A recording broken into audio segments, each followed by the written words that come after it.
Welcome to you all in this online class. Dear student, as you are already informed that today the topic of our discussion in this online class will be Delhi Sultanate.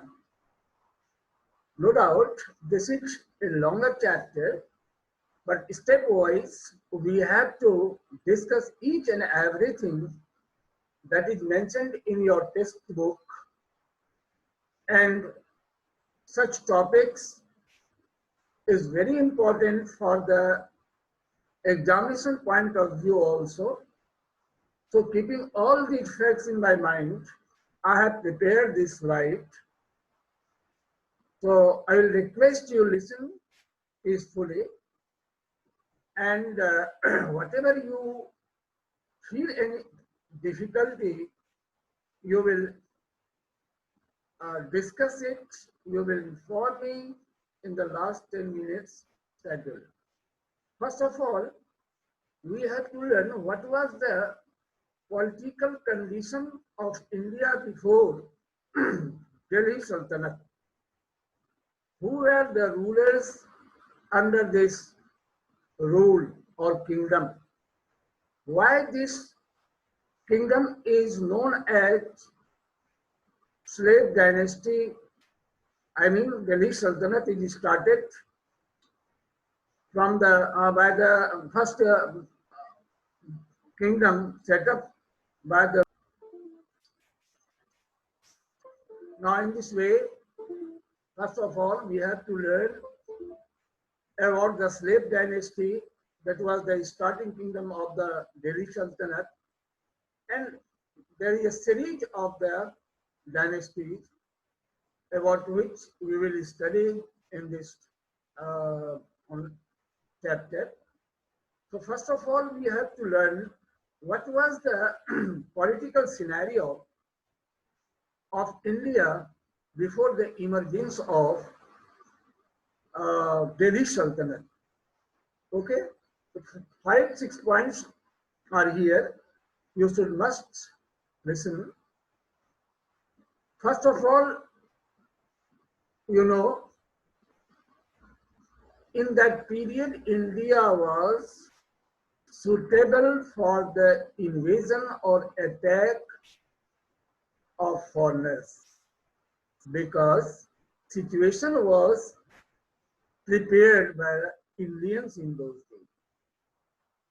Why and how? Here points are mentioned. In that period, there was lack of a very strong central authority. I mean, the ruler of whole India was not very strong. So in India, many small and large kingdoms emerged, and they used to struggle against each other for their expansion of area or to set up their supremacy due to their ill feelings between them.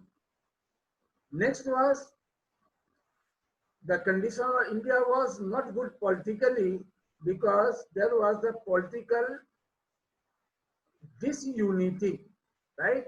Here, by mistake, it is written unity. Here should be, okay, let it be. But there was political unity or political lack of political unity, right? The political unity means all the kings of India were not united, were not cooperative, right? They were not helpful to each other. So this was also a very uh, bad factors or unsuitable condition for India. Next, in the meantime, Muhammad Ghori conquered some area, attacked India and conquered Punjab, Sindh and other places. After that, he also wanted to expand more areas, so he tried his best to control rest of the area of India. But in that time, a Rajput ruler was ruling. His name was Prithviraj Chauhan. He was a challenge for Muhammad Ghori because he never allowed him to extend his power in India. Naturally, the battle took place between Prithviraj Chauhan and Muhammad Ghori in the battlefield of Tarain, that is in India. And this event had taken place in 1191 CE. In this war, in this first battle of Tarain, Prithviraj Chauhan got a victory and Muhammad Ghori was defeated. Muhammad Ghori fled away from the battlefield, but just in the next year, he again came with full zeal and stronger army and fought against Prithviraj Chauhan in the same battlefield in 1192. This was called the Second Battle of Tarain. Right? In this war, the result was just against of the first battle of Tarain. You have just listened that in the first battle of Tarain, Prithviraj was victorious. Prithviraj won the battle and Ghori was defeated. But in the second battle of Tarain, Ghori won the battle and Prithviraj Chauhan was defeated. Later on, he was killed and his area Ajmer and Delhi was captured by Muhammad Ghori. As you know, Muhammad Ghori was a ruler of the Ghaur kingdom. Now next, when he got success in defeating Prithviraj Chauhan and capturing Ajmer and Delhi, just in 1194, that is not given in slide, but you should learn. In 1194, Jaichand, who had supported Prithviraj Chauhan, who had supported who had supported Muhammad Ghori against Prithviraj Chauhan, was defeated by Muhammad Ghori and his kingdom was also captured. Muhammad Ghori returned to his own kingdom, own country by giving the charge of this area to his trusty or faithful slave and army chief, army commander Kutubuddin Aibak. He was made deputy of this area, in charge of this area, Delhi area that was conquered by him, and he went back. But in 1206, right, he was died. He was actually killed, right? And after that, what happened? This area was ruled by Kutubuddin Aibak. Actually, on 15th March 1206, Muhammad Ghori was killed by Khokhar soldier. So the commander of Indian territory, commands of the Indian territory came under Kutubuddin Aibak, who was earlier a slave of Ghori. Slave means a person who is bought by someone and domestic works or any others assigned by the master is done by that person. He is not free to do or to join or to go anywhere without the permission of the master. Qutbuddin was very diligent, very laborious, faithful, loyal, and by the dint of all these qualities, he became, he got the highest post in army, and later on he was made free from the slavery, and Gori married his daughter with him, and in this way he became the relative of Muhammad Gori. Later on, he was given the high post in army, he was made the commander, and later on, just after his death, in 1200, he was died in 1206, but in 1210, legally, Qutbuddin Aibak declared himself as the ruler of Delhi Sultanate or Delhi.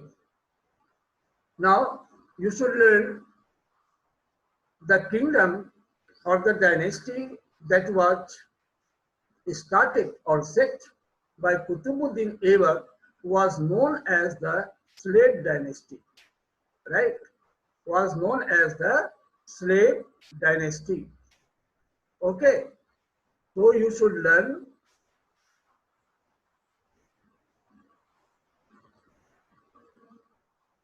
Yes, next is in this way, in this slide, you have learned all these 5 important things, right? Next topic you will know here, that is known as the slave or Mamluk dynasty. Sagun Sri, off your video. Now, next you learn about this one, slave or Mamluk dynasty. Is it clear? Why this? Who was the founder of slave dynasty is very important question.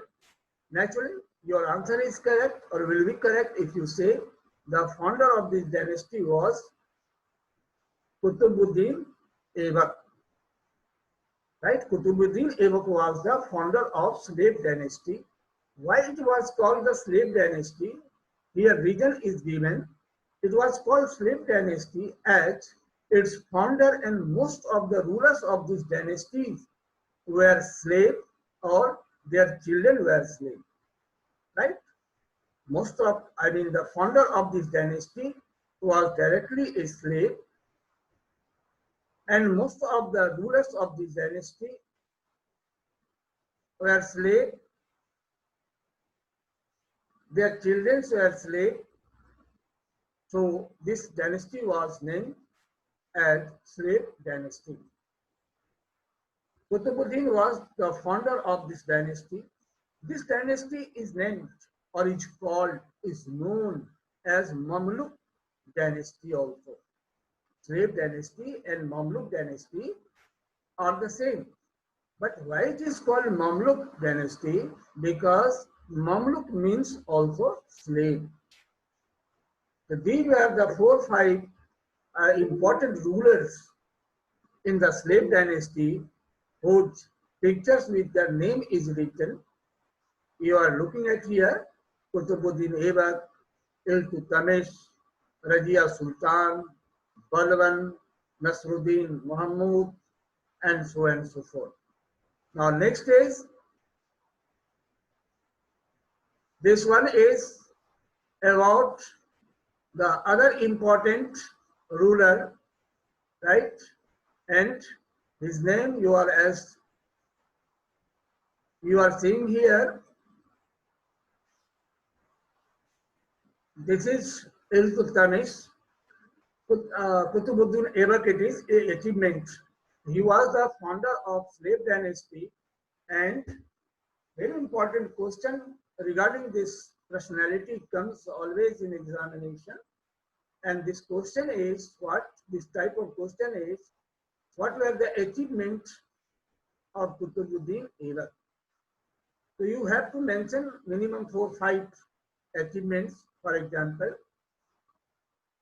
Qutbuddin Aibak defeated Yaldaus, who was his greatest enemy,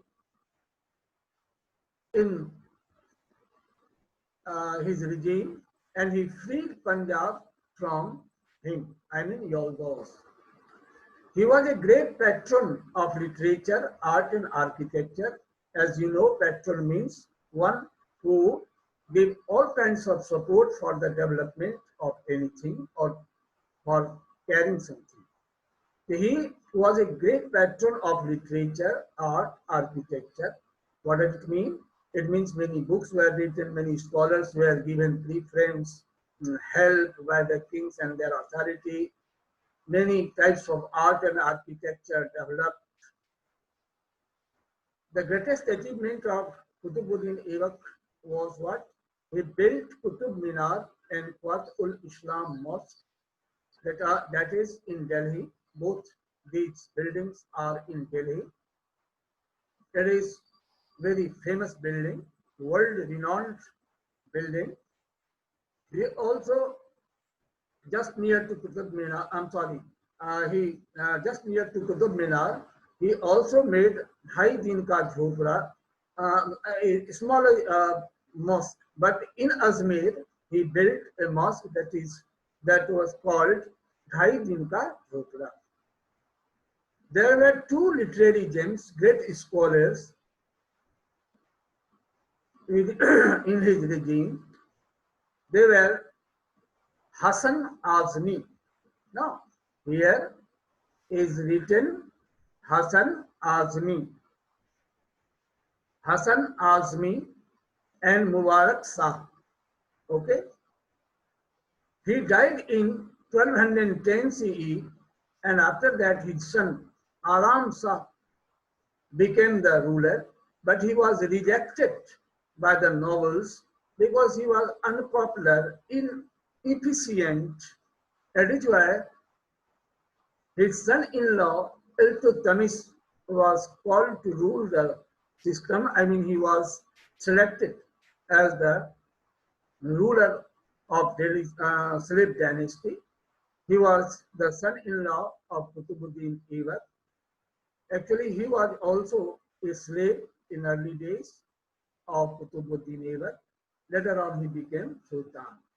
He found now Qutbuddin achievement, he founded slave dynasty that was very strong kingdom. Now next is Iltutmish, right? Iltutmish. He made Delhi his capital, right? He made Delhi his capital.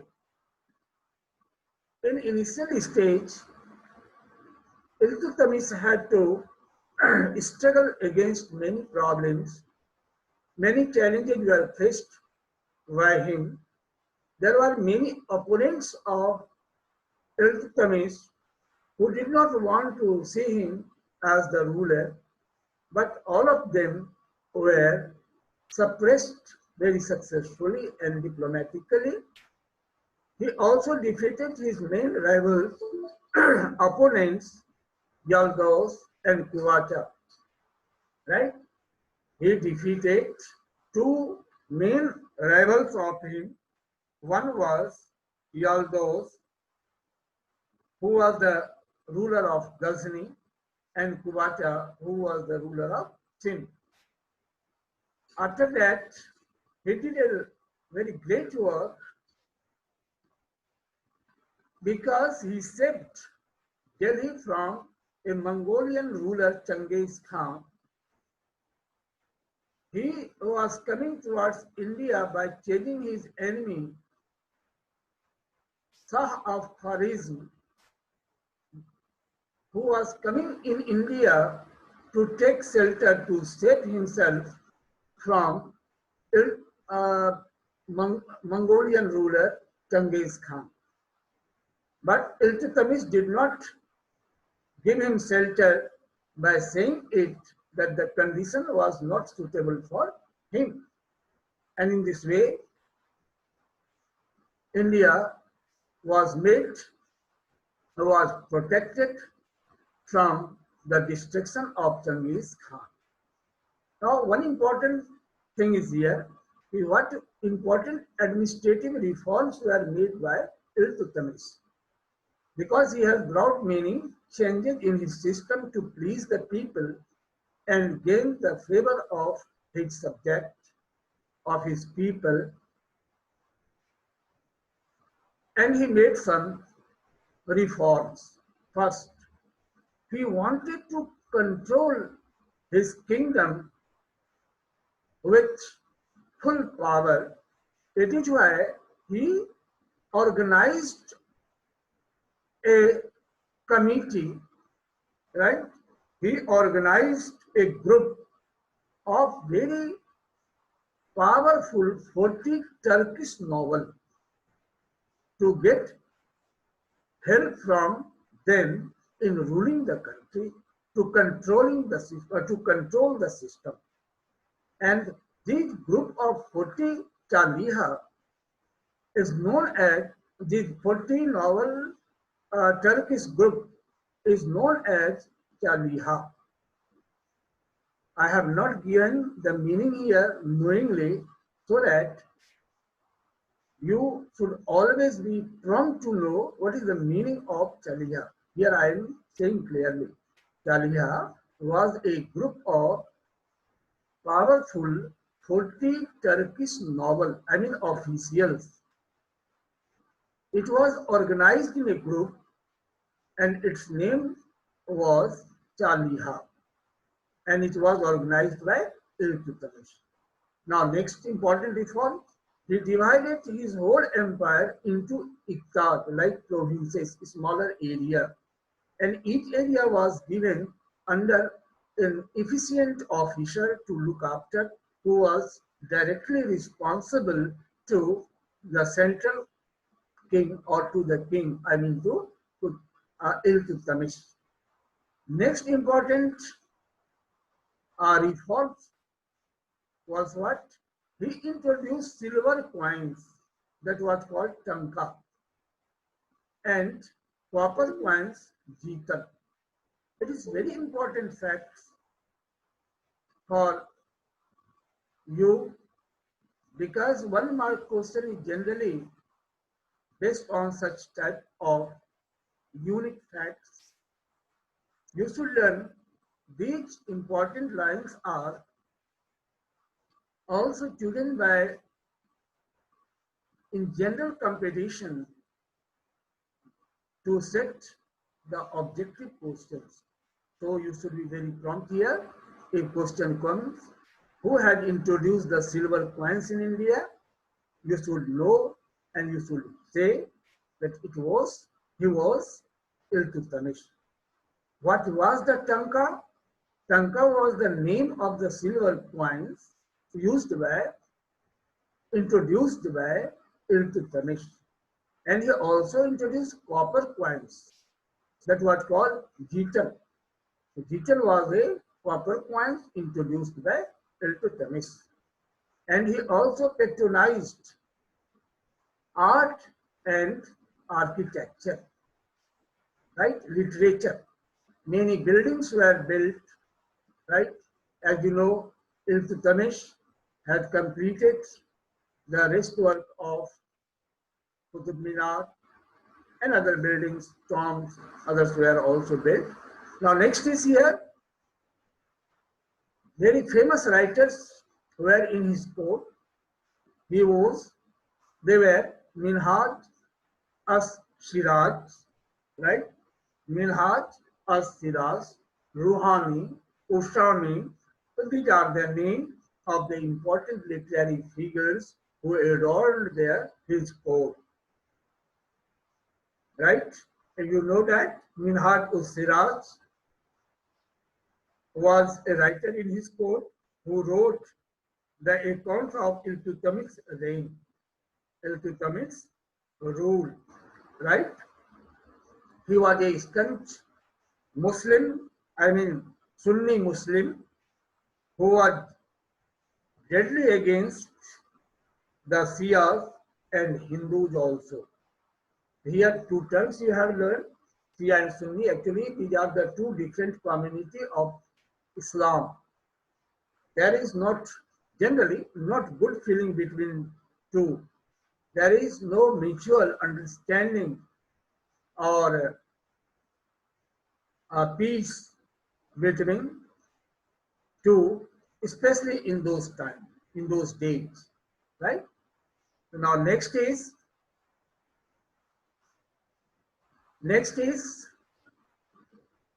you know, Razia Sultan. She was the first Muslim ruler. She ruled between 1236 to 40 CE. Actually, what happened when Iltutmish died, his supporter novels, right? His supporter novels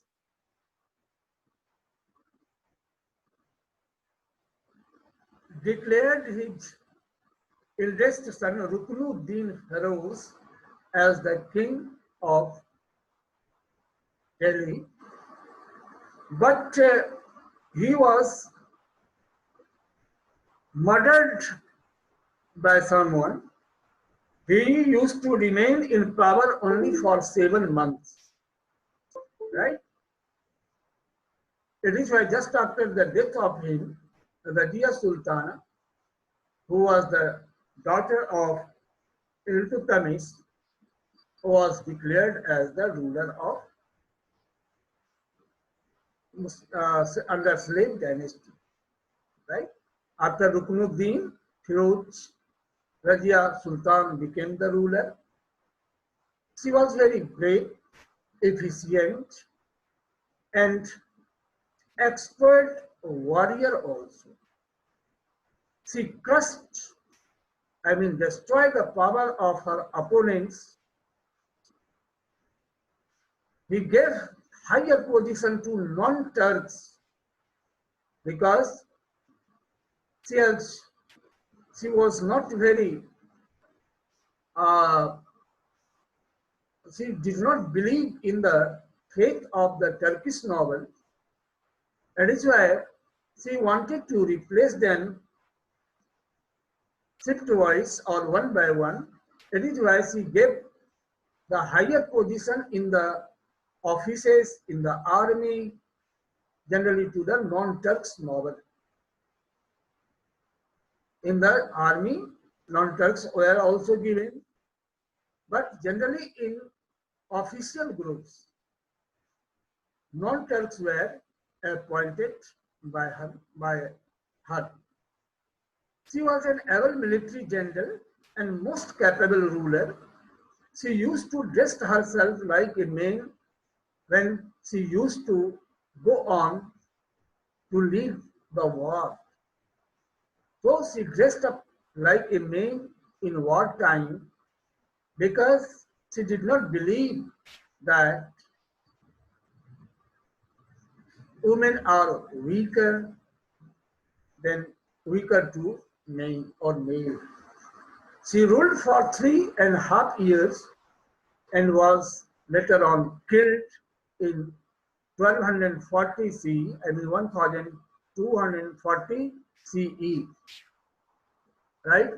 Nasruddin Mahmud became the ruler. He was not very popular. After his death, his PM, Prime Minister, Vallabhan became the ruler in 1266 CE. Okay, now in this way, our time is for the general discussion. So I am going to unmute you all. If you have any problem, you will ask.